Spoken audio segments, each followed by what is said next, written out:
Señoras, señores, damas, caballeros, calabazas y chilacayotes que nos acompañamos, qué gusto estar aquí compartiendo este día tan fresquecito como que es de hoy. Aquí tienen ustedes que me viene al recuerdo un cuento, me parece que de Arabia, por allá, por aquellos lares, pasando pasando Ario, Tecario, La Huacana, Chilchota, por allá, por Arabia, pues, que hablaban de un sabio que era tan, tan sabio que parecía como si todo lo hiciera por medio de magia, porque todo lo que decía sucedía, todo lo que vaticinaba según el pensamiento del pueblo ocurría. ¿Por qué? Porque tenía una visión del mundo amplia, tenía una visión de los hechos y de las consecuencias de esos hechos. Entonces todo lo que les decía al pueblo ocurría, los consejos que les vertía eran sumamente útiles y todos lo admiraban. Le llamaban el mago, el mago. Y en esa tierra existía también pues un sultán que era un pillo de 7 suelas, un descarado, un ladrón, un criminal, un asesino, un desgraciado. Verdaderamente una persona tan, tan infeliz que hacía también la infelicidad de su propio pueblo. Les vaciaba las arcas, cumplía sus caprichos, desterraba a quien se le daba la gana. Es más, cuando tomó el cetro, al ser nombrado sultán, fíjense lo que son la, la gente vacía y hueca y ladrona y criminal, dijo, y aquel que hable mal de mí, sea verdad o sea mentira, será sujeto a terrible castigo, porque están entonces humillando mi honor y mi prestigio. El pueblo se quedó nomás viendo de lado, pero el sabio les dijo, un poquito nada más para, pues, consolarlos, porque no era una solución. Les dijo así muy socarronamente, como era el sabio, el mago, les dijo, no se preocupen. Si temen atacar su honor y su prestigio, no se preocupen, porque si el sultán no tiene ni honor y mucho menos prestigio, pues no hay nada que atacar. Bueno, ahí eso lo dijo en el mercado, llegó a los oídos del sultán y uy, se puso verde del coraje, ya casi se pone a morder el turbante. En fin, pero este sabio, este mago que todo el pueblo quería, pues se le hacía mucho bulto al sultán como para dejar que estuviera en el mismo espacio que el sultán ladrón, asesino y criminal y abusivo de su pueblo. ¿Por qué?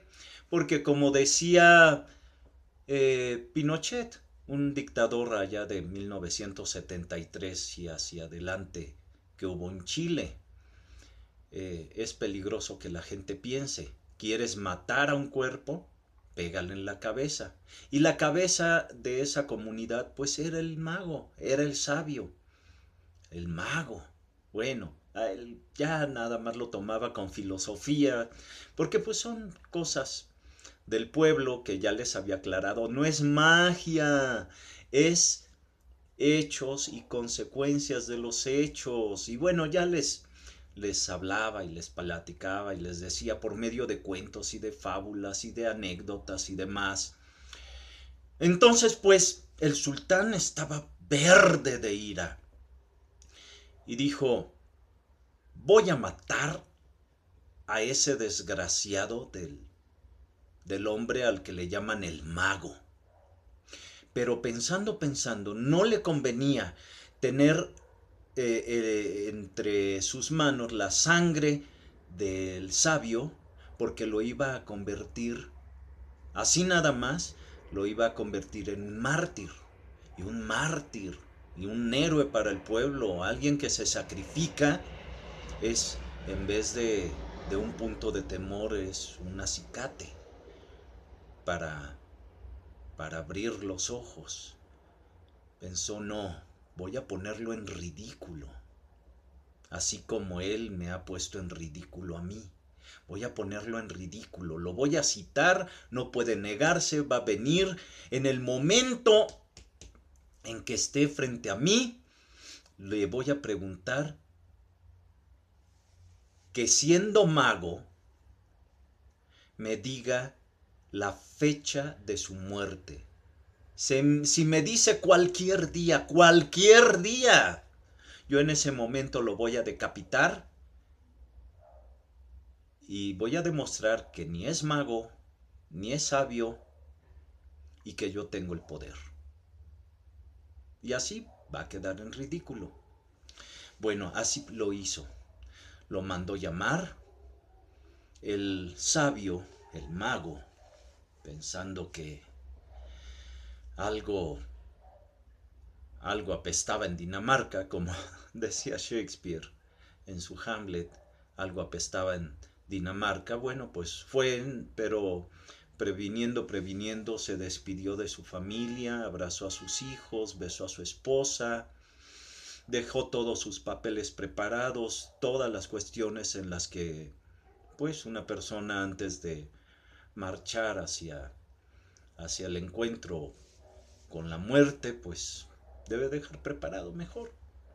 Ya se fue resignado, preocupado, híjole, porque pues nadie se quiere morir. Llegó ante el sultán y el sultán dijo, el pueblo afirma que tú eres mago.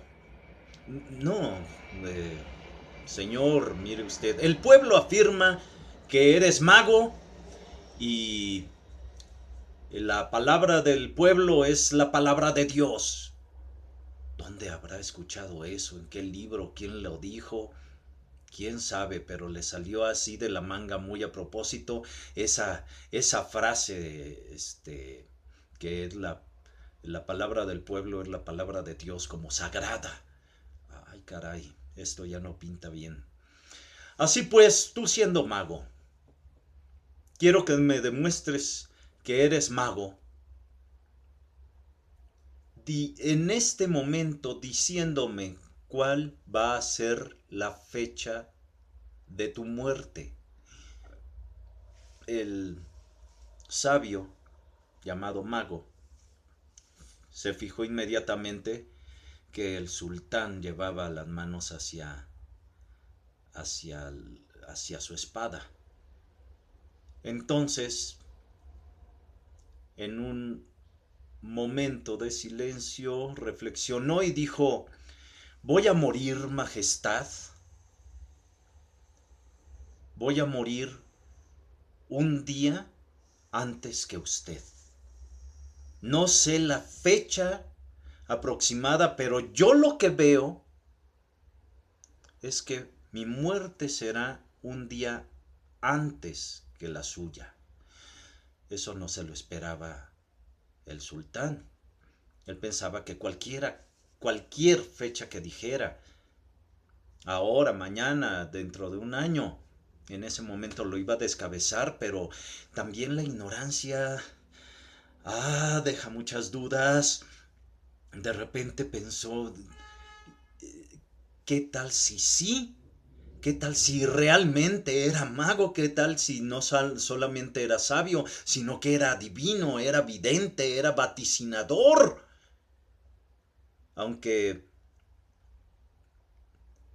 bueno, entonces el sultán, habiéndose volvido a equivocar,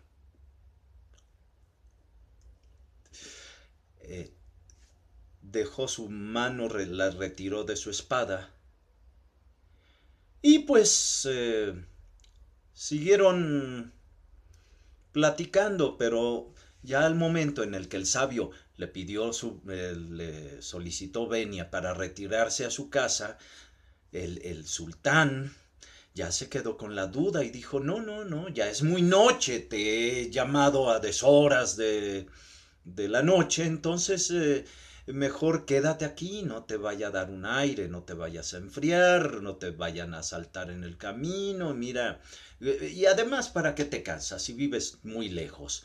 Ah, bueno, pues muchas gracias. Y el sabio, el mago, se quedó a vivir con el sultán por mucho tiempo. E incluso todas las noches el sultán iba a roparlo, a tomarle la temperatura, a mirarle los ojitos, a ver si estaba bien. La familia del mago se fue a vivir ahí al palacio del sultán, porque pues ni modo de tenerlos alejados, hasta el perico, la cotorra, el camello, todo. Y con ese trato cotidiano empezaron a platicar y el sultán comenzó a ilustrarse, empezó a saber pensar, a tener consideración, a ver que las consecuencias eran producto de sus actos, que él estaba rigiendo una patria, un país, un reino que era importante, que no solamente debía exprimir así de forma salvaje, desconsiderada, sino debía administrar. Y si se decía que ese puesto era un puesto alto, lo que menos debía hacer era mancillarlo como si fuera un chiquero, porque si no, el que convierte su lugar en chiquero, pues dista mucho de dejar de ser un cerdo. Y bueno, en fin, se quedó tan maravillado de las enseñanzas que le dio el sabio al que llamaba el pueblo mago, que asimismo se convirtió en un buen gobernante, considerado, sabio asimismo, porque pues dime con quién andas, y llegó a ser amado finalmente por el pueblo. Era sabio, considerado, era todo un constructor, era un estadista que le llaman ahora modernamente. Y fueron grandes amigos el sultán y el llamado mago. Pero pues el tiempo pasa, el tiempo lleva su curso, lleva su rumbo, el tiempo no perdona, porque además no tiene necesidad de perdonar, pues si nada le hicimos, son consecuencias naturales de la vida. Así pues ambos envejecieron siendo grandes amigos. Y una noche en la que el sultán ya se había hecho costumbre en él, fue a platicar con su amigo el mago, que lo había convertido de un sapo en una persona, pobrecitos sapos, eh, pues, y fue a arroparlo y a darle las buenas noches. Le dijo con pesar: ¿sabes qué, amigo mío? Me he dado cuenta de que al principio no goberné, abusé de mi pueblo. Me siento arrepentido, te doy gracias, gracias por enseñarme todo lo que me has enseñado, te doy gracias y te bendigo por tu amistad, pero no puedo más con el remordimiento de pensar que algún día pensé matarte. ¿Cómo, majestad? ¿Tú matarme? Sí, recuerdas que cuando te pregunté que cuándo irías a morir. Sí, sí, lo recuerdo, pero no te preocupes. No te preocupes, has cambiado, nuestra amistad es estrecha, tus miras son amplias, tu mente está despejada, tu espíritu es libre y eres un hombre justo y de buenas costumbres. No te preocupes, todo, todo santo tiene sus pecados y todo héroe tuvo sus temores. Bueno, querido amigo, te dejo descansar, y lo arropa como era su costumbre después de muchos años. Muy buenas noches, y le dio un beso en la frente, un beso fraterno. Se fue a dormir. El sabio se cuenta que esa misma noche entregó su alma al Creador. Regresó a las manos del hacedor de todas las cosas. Y el sultán, tal vez por pesar, tal vez por destino, a lo mejor por Solidaridad también murió al día siguiente. Y colorín colorado, este cuento se ha terminado.